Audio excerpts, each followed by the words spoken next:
네, 뉴스에 시작합니다. 저는 동정민입니다. 중앙선관위가 버티다 이 투표용지 인쇄 축소를 결정했을 당시 회의록을 국회에 제출했습니다. 회의록을 보니 그 중요한 결정을 하면서도 단 한 줄 논의한 적이 없었습니다. 그 회의록 안 주려고 버티다 국회 국정조사에서 의결로 낸 건데요. 선관위 수장은 여전히 그날 통과됐는지도 기억을 못하고 있습니다. 첫 소식 강보인 기자입니다. 투표용지 인쇄 50% 축소한 경위가 가장 키포인트일 수 있는데 그 회의록을 달라는데 왜 안 줍니까? 위원회 의결로 결정해 주시면 저희들이 그 회의록을 공개하겠습니다. 의결 절차를 이미 확정됐기 때문에 제출만 해주시면 됩니다. 그동안 선관위가 비공개 원칙을 들어 제출을 거부했던 회의록이 공개됐습니다. 지난해 11월 중앙선관위 회의록. 하지만 회의록 어디를 찾아봐도 논의한 흔적이 없습니다. 의결했다고 나오는 공직선거관리규칙 등 개정사항 검토안. 이게 바로 투표용지 50% 축소 안건을 담은 내용입니다. 선관위원들 아무 검토 없이 형식인 의결만 한 겁니다. 내용에 지금 아무것도 없어요. 중앙선거관리위원장님이 내용 기억 못하는 건데 당연하다고 봐요. 이거 장난치는 겁니까 지금? 국조특위에 출석한 노태학 전 중앙선거관리위원장은 고개를 숙였지만 예, 위원장으로서 위원회가 꼼꼼하게 챙기지 못한 점 책임을 통감하고 있습니다.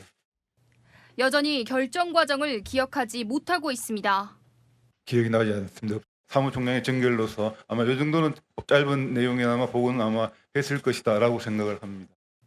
투표용지 부족 사태가 발생한 다음 날 내부 회의에서 뒤늦게 투표용지 인쇄 하한선 결정을 중앙위원회 논의를 거치지 않고 사무처에서 시행한 건 제대로 된 절차는 아니라고 잘못을 인정한 부분이 확인됐습니다. 채널A 뉴스 강보인입니다. 노태학 전 위원장 해외 출장을 가면서 국민 세금으로 부인을 데리고 가서 논란이 됐죠. 오늘 의원들 추궁이 쏟아졌는데 뭐라고 답을 했을까요? 정현주 기자가 이어갑니다. 배우자가 어떤 선거 관련돼서 무슨 전문성이 있습니까? 그런 건 없습니다. 선관위에서 먼저 그냥 선관위원장이 출장 간다고 하니까 배우자 동반하시라고 선관위 측에서 먼저 제안을 한 겁니까? 아니면 증인이 먼저 요구한 것입니까? 제가 먼저 요구한 바는 없습니다. 2022년 호주, 뉴질랜드, 2024년 독일, 에스토니아, 지난해엔 덴마크, 스웨덴까지 배우자를 해외 출장에 동반한 노태학 전 중앙선관위원장. 혈세가 낭비된 것 아니냐 따져 묻자 당연한 건 줄 알았다고 답합니다. 부부 동반이 가능해. 그건 지금까지 전부 다 틀림없이 그렇게 해왔고 그런 부분에 대해서 아무런 이해 제기한 바도 없었고 그래서 당연히 그런 것으로 생각을 하고. 소쿠리 투표 논란으로 대국민 사과를 하고 얼마 안 돼 해외 출장을 간 걸 추궁하자 이렇게 답했습니다. 근데 불과 2개월도 안 돼가지고 호주에 감사가 계속되고 있는데도 선관위 직원은 몰디브 가고 또 노태학 증인은 독일, 에스토니아 갔어요. 뉴질랜드 부분에 대해서는 여성 참정권이 제일 세계 최초로 도입이 되었고 그 다음에 그런 말씀하실 거면 됐습니다. 채널A 뉴스 정현주입니다. 자, 이번 지방선거 상임위원으로 선거 실무를 지휘한 위철환 중앙선관위원장 직무대행, 야당은 십자포화를 퍼부었습니다. 대통령과 막역한 사이라고 문제 삼으며 사퇴하라고 했는데요. 위 대행 몸을 낮추면서도 물러날 생각은 없다는 건 분명히 했습니다. 서창호 기자입니다. 국정조사 시작과 함께 고개를 숙인 위철환 선관위원장 직무대행. 투표용지 부족 사태로 큰 혼란과 불편을 겪으신 유권자 여러분께 진심으로 사죄의 말씀을 올립니다. 야당은 위 직무대행이 이재명 대통령과 사법연수원 동기이자 막역한 사이라며 자진 사퇴를 압박했습니다. 이 사태를 부른 주범 중에 가장 큰 책임을 져야 되는 분은 대통령의 밥 친구 위철환 상임위원이라고 봅니다. 사퇴하실 생각 있으십니까? 그건 무책임한 거라고 저는 수습을 봅니다. 위해서 현재 선관위가 마비될 지경에 있습니다. 현재로서는 결재라인이 무너져 버립니다. 아무것도 못합니다. 하지만 야당은 수사 대상에 오른 위 직무대행이 남아 셀프 조사를 할 경우 증거인멸이 의심된다며 더 몰아붙였습니다. 수사받아야 할 분이 저는 선관위원장 대행 맡고 있는 게 적절하지 않다고 생각하는데 국민들 보시면 도덕의 경찰 행세한다고 수사기관 소환에 통보 받은 바 있습니까? 아직은 없습니다. 그럼 합수본도 어렵겠죠. 대통령 밥 친구를 어떻게 손댈 수 있겠습니까? 위대행은 선관위 감사를 강화해야 한다는 지적에 원포인트 개헌이라도 해야 한다면서 여권의 주장에 공감했습니다. 채널A 뉴스 서창호입니다. 자, 대체 지방선거 당일 이 선관위 책임자들은 투표용지 부족 사태가 벌어질 동안 뭘 하고 있었는지 오늘 집중 추궁이 이어졌습니다. 자, 현장에선 오전 11시 40분 부족할 수 있겠구나 싶었다는데 중앙선관위가 알게 된 건 오후 5시 기자 문의 전화를 받고서였습니다. 손인대 기자입니다. 6월 3일에 몇 시 출근하셨습니까? 제가 집에서 투표를 하고 한 9시 조금 넘어. 오늘 9시 이전에 출근한 걸로. 네, 8시 좀 넘어서 출근한 걸로 알고 있습니다. 선관위 책임자들 투표 당일 오전부터 자리는 지켰지만 투표용지 부족 사태가 벌어지는 내내 까맣게 모르고 있었습니다. 11시 40분경에 투표율이 높아서 그래서 이제 투표용지가 부족할 수도 있겠다 이런 판단을 했습니다. 서울 선관위에서 상황 급박하다고 인지한 것 몇 시입니까? 도저히 넘버링 작업이 힘들어서 무번호지로 그냥 나간다라는 보고를 받은 것이 4시 46분. 긴급성에 대해서는 저희들이 그 4시 46분 전까지는 정확하게. 중앙선관위는 몇 시에 인지했습니까? 저는 공보과장으로부터 5시 전후해서 기자가 전화가 왔고 투표용지 부족 사항에 대해서 물어봤고 최초 보고 이후 5시간이 넘도록 경위 파악도 못해서 우왕좌왕한 겁니다. 늦장 대응을 지적하자 현장 탓을 했습니다. 서울시에서 중앙에 신속하게 보고를 했으면 중앙에서 초기 대응과 실효적 대응을 할 수 있었다고 저 생각이. 채널A 뉴스 손인혜입니다.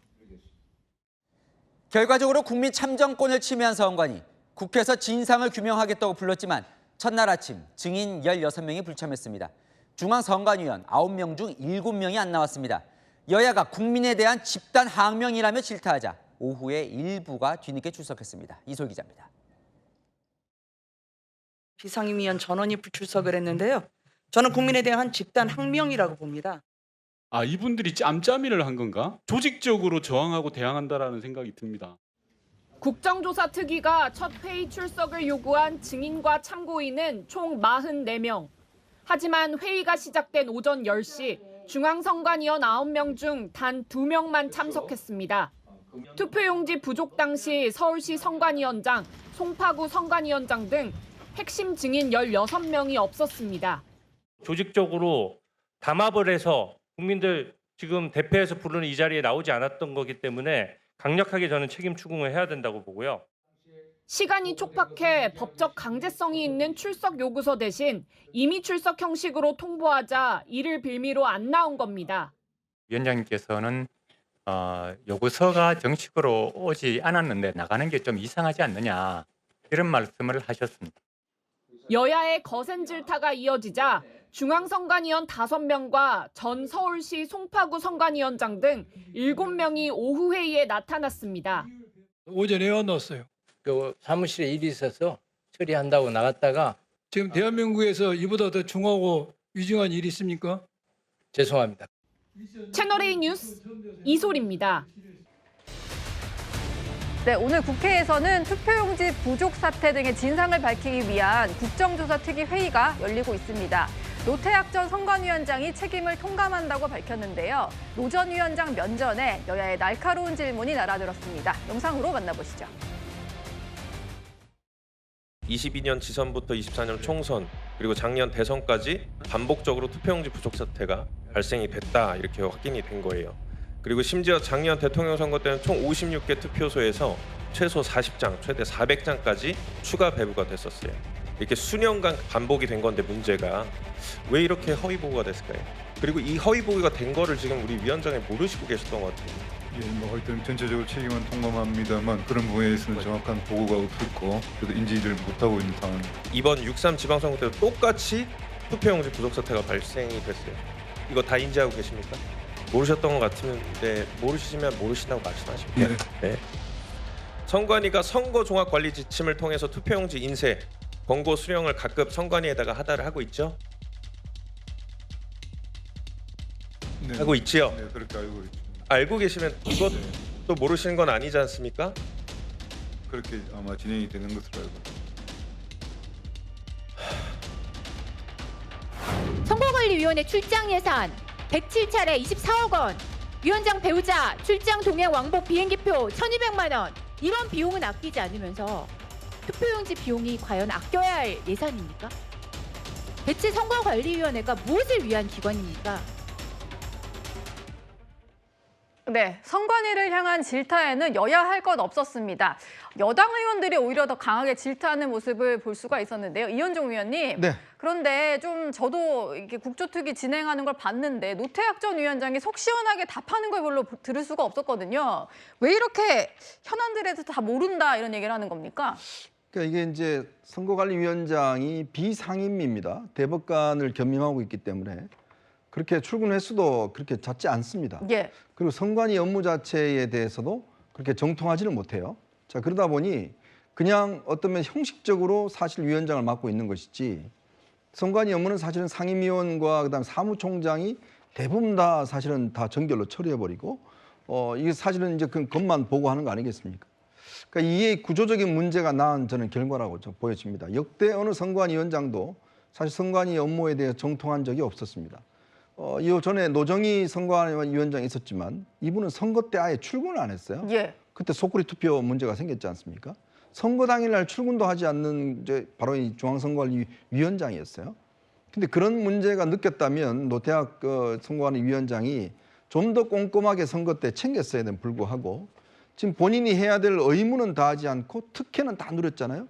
출장 보내주는 거, 부부 동반하는 거 그건 다 누리면서 실제로 본인이 알아야 될 선관위의 주요 업무나 주요한 사안에 대해서는 계속 지금 뭐 고개를 절레절레 흔들면서 모르고 있는 거 아니겠습니까? 네. 아니, 도대체 그럼 국민들은 누구한테 물어봐야 됩니까?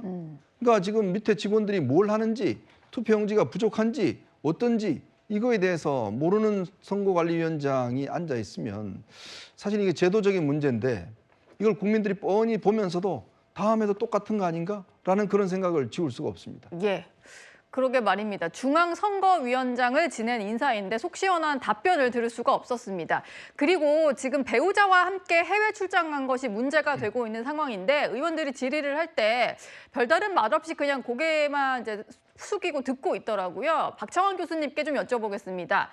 해명할 말이 딱히 없기 때문에 그냥 이렇게 듣고만 있었던 걸까요? 참 무슨 할 말이 있겠습니까? 이렇게 국민의 질타를 받고 있는 상황에서 어설픈 변명을 하면 더 큰 비난을 받을 것 같습니다. 그런데 좀 해도 너무했다. 왜냐하면 배우자를 동반하는 경우에 7박입니다. 7박. 예. 그러면 하다못해 다른 기관들은 혹시라도 배우자, 그러니까 뭐 관례였다, 의전 관례였다, 이제 선관위 직원들이 이렇게 얘기를 했었는데 그러면은 하루 정도라도 한 번이라도 형식적으로라도 소위 말해서 공무에 부부 동반으로 참여하는 행사를 하나는 넣어놓습니다. 예. 그게 뭐 그렇잖아요. 아무리 뭐 관례라고 그래도. 그런데 지금 보면은요. 형식적으로 관례상으로 무슨 뭐 부부 동반의 어떤 공무와 관련된 일정이 단 하나도 없어요. 이렇다는 거는 선관위가 지금 이 외유성 출장을 소위 말해서 윗사람을 보내주면서 그 누구의 눈치도 보지 않았고 소위 눈 가리고 아웅도 안 했다는 얘기입니다. 예. 좀 그런 점에서 본다면 선관위의 독립성이 내부적으로 비윤리, 비도덕 그리고 불감증을 윤리적 불감증을 도덕 불감증을 스스로 키워온 거 아니냐 이런 비판을 면할 수가 없는 대목이다. 그렇기 때문에 할 말이 없는 거죠. 예. 오후에 주진우 국민의힘 의원이 다시 한번 배우자 동반 출장을 문제 삼았는데요. 노태학 전 위원장이 몇 가지 좀 해명에 나서기도 했습니다. 그 목소리 듣고 오시죠. 저 PPT 보면은요, 솔직히 국민들은 기가 찹니다. 2022년 12월에 호주 갔었죠. 2024년 11월에는 독일하고 에스토니아 갔어요. 에스토니아 무슨 선거제도를 연구하러 갔습니까? 에스토니아 사전 선거제 하고 있습니까? 에스토니아가 그 인구가 한 130만 좀 되는 핑계죠. 잠깐만요. 제가 다 질문하고 답변하세요. 에스토니아 간 것이 누가 보더라도 핑계죠. 지금 에스토니아 나라 선거제도를 연구해야 할 만큼 우리 선거제도가 후진적입니까? 그 당시의 선관위 상황을 보면 국민들이 더 열받으실 것 같아요. 대국민 사과하고 그 당시에 제도 개선 확실하게 개혁했으면은 이번에 투표용지 부족 같은 이런 상황 안 생깁니다. 근데 불과 2개월도 안 돼가지고 호주에 해외 출장 갔어요. 부부 동반으로. 채용 비리 사과하고 사전 투표지 외부 반출 사과하고 맨날 사과만 하면 뭐합니까? 그러고 나서 해외 출장 가서 연구를 해왔다라고 하는데 저는 이거 국민들이 용납 못할 거라고 보는데 어떻게 보세요? 한번 답변해 보시죠. 예, 뭐 하여튼 지금의 관점에서 이렇게 보면은 국민들이 부적절하다고 지적하신 부분은 충분히 받아들이겠습니다. 다만 이제 그 일정의 과정에 관해서는 저게 이제 호주와 뉴질랜드 부분은 사실은 뉴질랜드 부분에 대해서는 여성 참정권이 제일 세계 최초로 그 도입이 되었고 그 다음에 그런 말씀하실 거면 됐습니다. 네, 어쨌든 선거제도를 연구하러 가기 위한 출장이었다라고 설명을 하고 있는데 문제가 되고 있는 것은 배우자 동반 출장이었기 때문입니다. 그 돈은 당연히 우리 세금으로 들어간 거고요. 근데 본인은 직접 요구한 적이 없다 이렇게 얘기를 하고 있네요. 정혁진 변호사님, 선관위도 뭐 예우 차원에서 한 것이다 뭐 이런 얘기를 하는데 공무원도 아닌 배우자가 굳이 이렇게 동반을 했어야 될까요? 그러니까 노태학 위원장이 뭐라고 말씀하셨냐면 조금 전에 뉴질랜드 왜 갔느냐, 여성 참정권이 처음으로 인정된 나라가 뉴질랜드랬다는 얘기예요. 예. 그러니까 여성 참정권이 처음으로 인정된 나라니까 와이프랑 같이 갔다는 이야기입니까? 도대체 대법관까지 하신 분이 무슨 말씀을 저렇게 하시나 그 생각 들고요. 그다음 조금 전에 에스토니아 이야기 나왔습니다. 제가 선관위 홈페이지 가가지고 선관위 직원들 출장 내역 찾아봤거든요. 예. 2024년 11월 9일부터 17일까지 노태학 위원장하고 대변인하고 5급하고 전문계약직 락급이 독일하고 에스토니아 갔다 왔습니다. 그런데 에스토니아 왜 갔냐고 물어봤더니 전자투표 때문에 갔다는 거예요. 에스토니아가 작은 나라지만 전자정부가 유명한 나라입니다. 맞습니다. 예. 그런데 제가 찾아보니까 노태학 위원장이 출장 가기 직전에 11월 2일부터 11월 9일까지 실무자 6명이나 에스토니아 출장을 갔다 왔어요. 그러면 실무자가 6명씩이나 갔다 온 그 에스토니아에 위원장 대변인 5급 락급이 또 갈 이유가 있습니까? 거기에다가 플러스 알파로 와이프까지 선관 위원장의 배우자까지 에스토니아에 갈 만큼 그렇게 절박한 겁니까? 제가 봤을 때는 이런 부분들에 대해서 노태학 위원장은 말로만 사과할 게 아니고 그 공무원 여비 규정 31조에 보면 부정 수령액 5배를 토해내도록 되어 있단 말이에요. 예. 그러니까 그 노태학 위원장은 명확하게 밝혀야 됩니다. 본인이 배우자하고 같이 저렇게 출장 간 게 부정 수령액인지 아닌지를 밝혀야 되고, 만약에 부정 수령액이라고 하면은 그럼 공무원 여비 규정 31조에 따라 가지고 5배를 국고에다가 반납할지 여부를 그걸 이야기를 해야지 무슨 뭐 뉴질랜드가 여성 참정권이 어쩌고 에스토니아가 전자투표가 어쩌고 저런 이야기할 계제는 아니지 않나 생각됩니다. 예. 그리고 위철한 선관위원장 직무대행의 어떤 자리를 놓고도 국민의힘 의원들과 설전이 벌어졌는데요. 그 모습도 준비해봤습니다. 현란한 선관위 공보국의 장황한 언론 발표문을 보면 결론은 간단합니다. 위철하는 죄가 없다는 거예요. 이 설명 자료 사전에 선관위에서 논의하셨습니까? 논의한 건 아니고 제가 진술한 겁니다. 그럼 이 설명 자료에 입장을 주셨어요? 그거는 나중에 언론 보도에 이렇게 났습니다. 아니요. 유철한이는 보고받았는데. 입장을 주셨습니까? 안 주셨습니까? 그것만 답하십시오. 예예요? 아니에요? 뭐에? 설명 자료에 입장을 주셨습니까? 본인 입장을? 그러니까 그걸 지금 말씀드린 거 아닙니까? 아니, 그러니까 주셨어요? 안 주셨어요? 그 입장을 못하시면 아닌 걸로 합니다. 자, 나중에 제가 답변하겠습니다. 자, 그러면 질문했으면 답변 기회를 주십시오. 예, 아니요. 답변도 못하시면 뭐가 예, 아니니까 질문 내용을 답변하겠습니다. 물어봤지 않았습니까? 제 질문을 닦지 마시고요. 나중에 한꺼번에 답변하십시오. 불면불식하시면서 언제 칼럼 쓰실 시간이 있으십니까? 저는 이 사태를 부른 주범 중에 가장 큰 책임을 져야 되는 분은 대통령의 밥 친구 위철한 상임위원이라고 봅니다. 사퇴하실 생각 있으십니까? 없으세요? 지금 현재 선관위가 마비될 지경에 있습니다. 국민적인 어떤 소임을 최선을 다해서 진상을 조사하고 또 그 대책도 국민들의 목소리를 듣고 지금 현재로서는 결재라인이 무너져 버립니다. 아무것도 못합니다. 그건 무책임한 거라고 저는 봅니다. 수습을 위해서 사퇴하실 수 없다. 네, 김은혜 의원뿐만이 아니라 신동욱, 서범수 의원도 사퇴하라 이렇게 공세를 폈는데요. 대통령과의 친분 때문에 제대로 진상조사하겠냐 이런 것 때문에 국민의힘에서는 사퇴해야 된다라고 공세를 펴는 것 같습니다. 이동학 최고위원님, 네. 지금 일단 위철한 직무대행 같은 경우는 뭐 이 말도 맞기는 맞는 것 같아요. 본인이 그만두면 결재라인이 다 마비되니까 책임지겠다 뭐 이런 것 같은데 야당에서는 제대로 좀 공정하게 이거 사태를 들여다볼 인물이 맞느냐 이런 의구심이 있는 것 같거든요. 아니요. 근데 지금 물러나라고 정치 공세를 하게 되면 실제로 문제 해결이 더 어려워집니다. 정치 공세를 빼야 돼요. 그리고 실제 뭐 벌어진 일을 이제 와서 누가 어떻게 막겠습니까? 막을 수가 없습니다. 그런 차원에서 보면 지금 국정조사 왜 하고 있습니까? 투표용지 부족 사태 도대체 왜 일어났는지, 어떻게 결제 라인이 되어 있었던 것인지 그거 밝히려고 하는 거고요. 그 과정에서 참정권이 침해됐습니다. 선관위가 그 참정권을 지켜줘야 되는 기구인데 그걸 못 지켜줬습니다. 그것에 대한 이 조사가 있어야 되는 것이고요. 마지막에 가서는 결국 선관위 개혁이거든요. 예. 그 개혁과 관련된 부분을 천천히 순서대로 빌드업을 해나가야 되는 거예요. 그 과정에서 지금 무리한 정치 공세를 하게 되면 이게 또다시 교착 상태가 돼서 여야가 싸우게 되잖아요. 그럴 필요가 없어요. 이 문제에 관해서 누구도 이거를 지켜줘야 된다라고 생각하지 않거든요. 그 선관위 문제 지금 뭐 저희가 선거관리위원장 문제도 다뤘습니다만 예산을 자기네들 쌈짓돈으로 마구마구 써요. 그냥 회의만 나오면 수백만 원씩 받아가고 예. 이런 문제가 발생되다 보니까 이거는 주인 없는 기관 아니었냐. 헌법기관이라는 이유로 독립기관이라는 이유로 견제도 안 받고 아무런 감사도 안 받고 이러다 보니까 실제 그 선관위 개혁 부분까지 가려면 정치적 부분 싹 빼고 저는 실제로 국민들이 지금 의혹을 갖고 있는 부분 그걸 냉철하게 따져 물어야 된다 봅니다. 예. 선관위가 제출한 회의록을 보고 분노한 의원도 있었는데요. 그 모습도 준비해봤습니다. 서범수 의원입니다. 회의록 25년 11일, 24일 회의록을 봤는데요. 선관위 회의록 이렇게 작성합니까? 회의록을 보면 그날 무슨 보고를 했는지 어떤 내용을 의결했는지를 보기 위해서 회의록을 작성하는 거 아니겠습니까? 근데 내용이 지금 아무것도 없어요. 그러니까 우리 중앙선거관리위원장님이 내용 기억 못하는 건데 당연하다고 봐요. 이게 뭡니까 도대체? 진짜 장난치는 겁니까 이거? 위원님 첨부하겠습니다. 그 부분 첨부하겠습니다. 꼭 이런 거 첨부해달라고 해야 첨부합니까?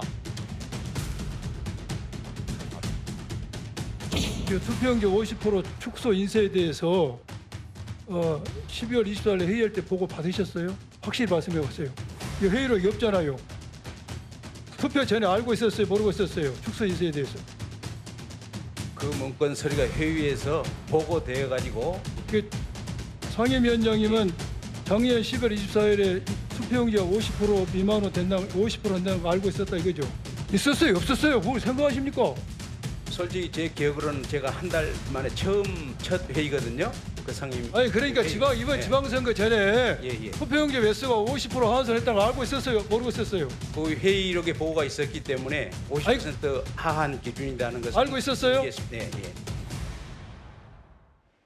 네. 4년마다 또 5년마다 치러지는 큰 선거들을 주관하는 기관이 저렇게 부실하게 선거 준비를 하는지 몰랐는데요. 일단 제출된 회의록 자체가 너무 부실하다 보니까 장난치는 거냐 뭐 이런 반응들이 나왔습니다. 그리고 가장 중요한 것은 투표용지 하한 기준인 50% 이게 결정되는 경위가 중요한데요. 이현종 위원님, 네. 이거 관련해서는 구체적인 회의록 자체를 내놓지 않는 상황인 거죠? 저는 이게 50% 찍는다는 거를 그러니까 뭐 50%든 뭐든 간에 우리가 투표를 하게 되면 투표용지는 기본적으로 다 있어야 되는 거 아니겠어요? 저는 100%를 찍는 줄 알았어요. 100%를 당연히 이제 우리는 찍는 줄 알았는데 저건 처음 알았습니다. 예. 자, 그러면 지난 이 윤석열 전 대통령이 계엄할 때 제일 먼저 군을 어디다 투입했습니까? 선관위에다 투입을 했어요. 그때 이제 부정선거 문제 때문에 꽤 논란이 있었지 않습니까? 그걸 확인하기 위해서 뭐 계엄군을 파견했지 않습니까? 자, 그런 논란이 있고 난 다음에 지금 유철한 상임위원이 임명이 됐습니다. 예. 사실 선관위에서 제일 실세는 이 상임위원입니다. 근데 이분이요, 연손 18기입니다. 이재명 대통령과 밥친구라고 그래요. 그리고 변호사를 쭉 하셨어요. 변협 회장도 하고. 그러니까 선관위 업무와는 전혀 상관이 없는 분입니다. 자, 그 정도 했으면 대통령의 지금 18기 연수원 동기들 정말 정부 곳곳에 다 지금 파견돼 있습니다. 예. 금감원장, 그다음에 주 유엔 대사까지 전부 다 나가 있어요. 그럼 도대체 이분들이 어떠한 지금 책임감과 어떠한 사명감을 가지고 나가 있을까요? 친구 잘 둬서, 연수원 친구 잘 둬서 지금 다 출세하는 거 아니겠어요? 그런 분이 이 선관위에 대해서 정말 이 계엄까지 발생한 선관위에 대해서 제대로 업무를 파악하고 해야 될 그런 이유가 있었을까요? 저는 거기에 첫 번째 이유가 있다는 것이고요. 두 번째로는 그러면 50% 하겠다는 상식적으로 저희가 만약에 우리가 회의 때 투표용지 50%밖에 안 찍습니다. 아니, 그 더 온 사람은 어떻게 할 거예요? 라는 문제가 당연히 제기될 거 아니에요? 예. 그것도 선관위원입니다. 아무 상관없는 우리도 그 이야기를 들으면 왜 50%밖에 안 찍어요? 더 사람이 오면 어떡할 거예요? 지금 이번에요, 선관위가 여론조사를 했습니다. 근데 선거를 투표를 하겠다는 사람이 78%였어요. 그러면 기본적으로 그 사람보다 더 할 수도 있는 거 아니겠습니까? 그렇죠. 그러면 충분히 준비를 해야 될 텐데 왜 50%밖에 예산은 이미 100% 넘게 다 받아놓고 왜 안 찍냐 그러면 그 9명의 선관위원 중에서 누구라도 문제 제기를 해야 될 거 아닙니까? 그러니까 그냥 대충 와서 그냥 대충 보고 도장 찍고 끝. 그다음에 저 100만 원 받아서 가고 뭐 이런 식 아니겠어요? 그 누구도 책임감이 없이 선거관리위원 임했기 때문에 지금 대답도 못하는 거 아닙니까? 예. 상임위원도 대답 못하고 위원장도 대답 못하고 도대체 누가 이거 결정하는 겁니까? 대한민국이 정말 민주주의 시스템이 잘 갖춰진 나라이고 선거 시스템도 외국에 비해서 잘 하고 있다는 부처인데 왜 선관위가 이렇게 됐을까? 그리고 이게 처음이 아니잖아요. 이미 누적되어 온 문제점이 있었음에도 불구하고 하나도 개선되지 않은 것인데 예. 전 정말 이것에 대한 정말 이게 불감증이 아닌가 생각이 듭니다. 오늘 국정조사 첫날인데요. 증인들이 무더기로 불출석해서 오전 내내 논란이 좀 있었습니다. 첫 회의니까 좀 나와야 될 사람들은 다 나왔어야 될 것 같은데 결국 이제 여야 할 것 없이 질타가 쏟아지니까 오후에 좀 뒤늦게 출석을 했거든요. 박장한 교수님, 나올 수 있는 거라면은 그냥 나왔으면 될 일인데 또 이제 전직 선관위원장들 같은 경우는 보니까 현직 판사고 뭐 그렇더라고요. 재판 핑계를 좀 댄 모양인데 야당에서는 실제로 재판 없었다 뭐 이런 주장도 해요. 네, 뭐 오늘 국회에 나오면 저렇게 질타를 받을 게 뻔히 예상되는 자리이긴 했습니다. 하지만 책임 있는 자리에 있었으면 거기에 따른 권한과 의무를 다할 생각을 해야 되겠죠. 예. 그런 점에서는 비판을 받더라도 나와서 이번에 실체적인 진실을 밝히는 데 도움을 주는 게 맞다고 봅니다. 그런데 뭐 안 나오신 분들 이야기 들어보면 뭐 여러 가지 이유들을 핑계들을 대는데 가장 대표적인 게 자기는 출석 요구서를 못 받았다라는 거예요. 네. 자, 그래서 오늘 이제 증인에 대한 출석 요구서를 다 발송을 했는데 그럼 몰랐냐? 출석 증인으로 채택된 거를 알았답니다. 증인으로 채택됐는데 출석 요구서 안 와서 안 갔다라는 거예요. 알긴 알았는데. 그렇죠. 예. 자, 그러면 이거 아까 이 선관위에서 회의록에 있긴 했는데 기억이 안 난다라고 얘기하는 거랑 뭐가 다르냐. 그러니까 여전히 사태가 이런데도 불구하고 무책임하고 어떠한 책임도 지려고 하지 않는 그리고 어떻게 보면 본인의 안위만 따지는 이런 모습에 실망할 수밖에 없다. 좀 그런 점에서 여야의 질타가 이어지니까 뒤늦게 오신 분들도 있고 또 뭐 진짜 바빠서 못 오신 분도 있겠지만 좀 그런 점에서는 뭐 비판 받더라도 나와서 왜 이런 일이 발생했는지 도움을 줘야지 본인이 선거한 위원으로 또 책임 있는 자리에 있었던 분으로서 마지막 의무를 다하는 거 아니겠느냐 좀 그런 생각에서 예. 국민들에게 본인의 의무를 다하는 모습을 끝까지 보여주셨으면 좋겠습니다. 네. 오늘은 첫날이고 앞으로 국정조사가 계속 이어질 테니까 앞으로는 좀 책임 있는 모습을 기대해 보겠습니다.